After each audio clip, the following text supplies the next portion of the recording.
Real tension isn't about car chases, gunfights, or explosions. It's when a man calmly eating breakfast has to silently decide another man's fate. Looks like me and Vincent caught you boys at breakfast. Sorry about that. What you having? Today, we're breaking down the apartment scene that is the heartbeat of Pulp Fiction. If you missed it, did you even see the movie? So, let's get into it. My name's Pitt, and your ass ain't talking your way out of this shit. No. Before we rip this scene apart like Tarantino rips genre rules, let's talk context. Pulp Fiction isn't a regular crime movie. It's a mix of hitmen, gangsters, a boxer, and a mysterious briefcase, all tied together in a non-linear story. The apartment scene starts the entire chain of events. Two hitmen, Jules Winnfield and Vincent Vega, working for mob boss Marcellus Wallace, go to collect a briefcase from a group of young guys who messed up. This is Tarantino turning breakfast into a Shakespearean power play. From camera moves to the way Jules chews his lines like that big Kahuna Burger, every frame screams, "This is how you make words deadlier than bullets." What does Marcellus Wallace look like? What? What country you from? What ain't no country I ever heard of? They speak English and what? Why does it hold such weight in cinema history?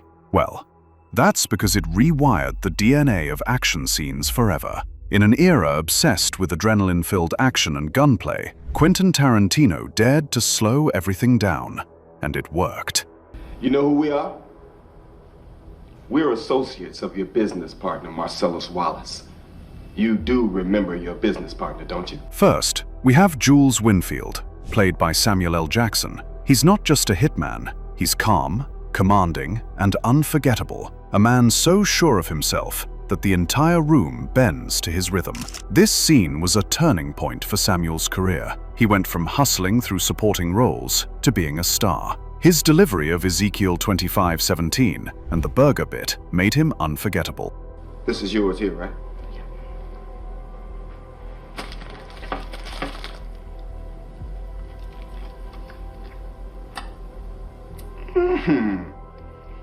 This is a tasty burger.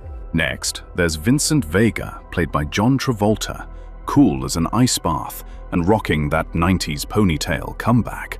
Oh, and let's not forget, Vincent is high on heroin, which explains his slow, unbothered swagger. Before this, his career was fading. After this, full comeback. Together, they became one of the coolest duos on screen.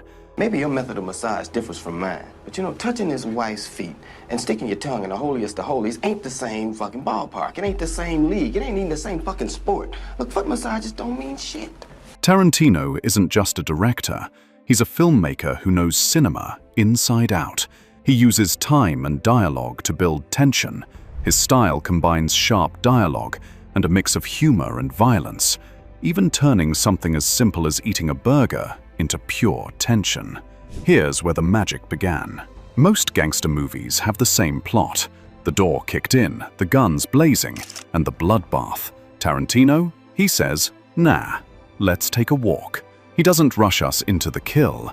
He traps us in the hallway with Vincent and Jules, talking about hash laws in Europe and a debate over the ethics of foot massages. Why? Because it makes them feel real. They're not movie stereotypes. They are guys talking about life, just like us. The conversation is ordinary, but it makes the scene extraordinary. It's the calm before the storm, so when the violence hits, it hits hard. By the time they reach the apartment, they've made the audience more familiar with their characters, and the next thing they do is jump into high-stakes scenarios, making the audience stand on their toes. The camera almost feels like a third person in the room. Long takes, smooth tracking shots, and lingering pauses that feel almost uncomfortable. The viewers follow them from the car to the elevator to the corridor, like it's all real. This isn't kick the door down and shoot. It's tension being built piece by piece. When the hitmen reach the door, they wait. There are 32 agonizing seconds of nothing. Silence stretches so tight you can feel it snap. The audience holds its breath, waiting for the next scene with tension mounting each second. After all, a good climax isn't about action, It's about the anticipation leading to it. And then, the door swings open. Turns out, they weren't being themselves before. They were just killing time. Now, the real act begins. Wide shot. Jules and Vincent enter, shutting the door with a soft click. The room feels small, but Tarantino makes it feel even smaller through his masterclass stage blocking. Jules walks straight to the center, in the brightest light, while Vincent casually hangs back, leaning into the shadows. And Brett, he's completely boxed in, with Vincent standing behind him and Jules blocking his way from the front, leaving no room for escape. One man dominates the room, the other scales its edges. Tarantino frames it in a way that the audience can clearly differentiate between who's in control and who's in danger. This whole thing plays out like a three-act play. Act 1, friendly like a wolf. Starting from polite questions and light banter, it's almost funny, until you realize every friendly question is a threat. Then comes one of the most famous details. Jules asks Brett if he could taste his burger. It sounds polite and casual, but come on, does Brett really have a choice? He can't even breathe without permission. Following that comes the insert shot of the burger. That close-up isn't just about food, it's dominance. Jules grabs Brett's breakfast like a lion taking its prey's last meal. From Brett's eyes, every bite Jules takes cuts deeper. It's humiliating. The next one is the Sprite moment. This might seem like a throwaway detail, but it's one of the boldest moves in the scene. Jules reaches for Brett's drink, takes a big sip, and finishes it like it's his. Why does this matter? Because it strips Brett of every little defense he had.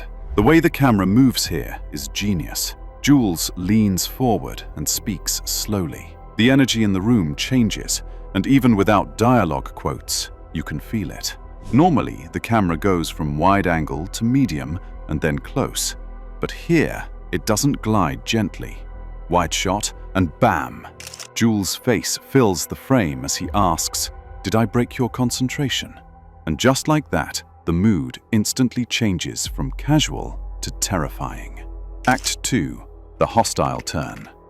The temperature rises. Jules drops the playful act.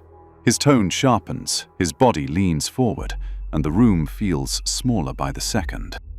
What? Say what again? Say what again? I dare you. I double dare you, motherfucker. Say what one more goddamn time. Jules repeats Brett's words back at him in a mocking way. Then, something breaks the rhythm. A voice from the back tries to speak up, tiny and shaky, like a last attempt at courage. The camera makes sure that the audience sees how small and powerless he looks. But Jules shuts him down instantly with one cutting remark, and the whole room knows who owns the air they breathe. That's power. Cold, quiet, and terrifying. They found what they came there for. Vincent cracks open the briefcase, and that golden glow spills out like something holy. What was inside? Money? Diamonds? Marcellus Wallace's soul? Tarantino never tells the viewers, and that's why people are still arguing about it 30 years later. Act 3. The ceremony of violence. The first gunshot arrives like an afterthought. It was practically invisible. There was no blood, no slow-mo, just a flash of light. Tarantino makes violence feel casual and almost absurd, and that's the joke. Tarantino saves the blood for later. Here, he wants your shock, not your disgust. And then, the monologue, Ezekiel 25:17, the most misquoted and remixed piece of dialogue in film history.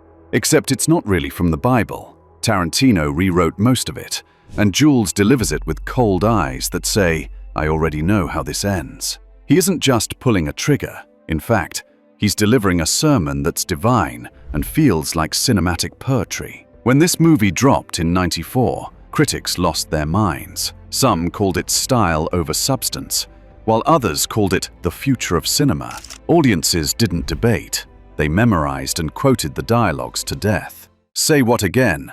I dare you. I double dare you. Does he look like a bick? Lines became memes, even before memes were a thing. Parodies and Halloween costumes proved this scene didn't just stick, it became a part of pop culture. Before this, crime movies played it safe. Gangsters spoke in cliches.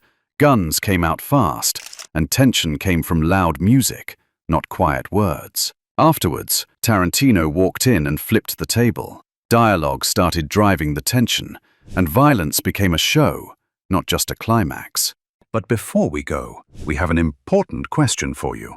If you were Brett, and Jules asked for your burger, would you say no? Yeah, didn't think so. If this broke your brain a little or at least made you hungry, don't forget to like and share. Drop your favorite Tarantino scene in the comments, and be sure to hit that subscribe button so you never miss another update.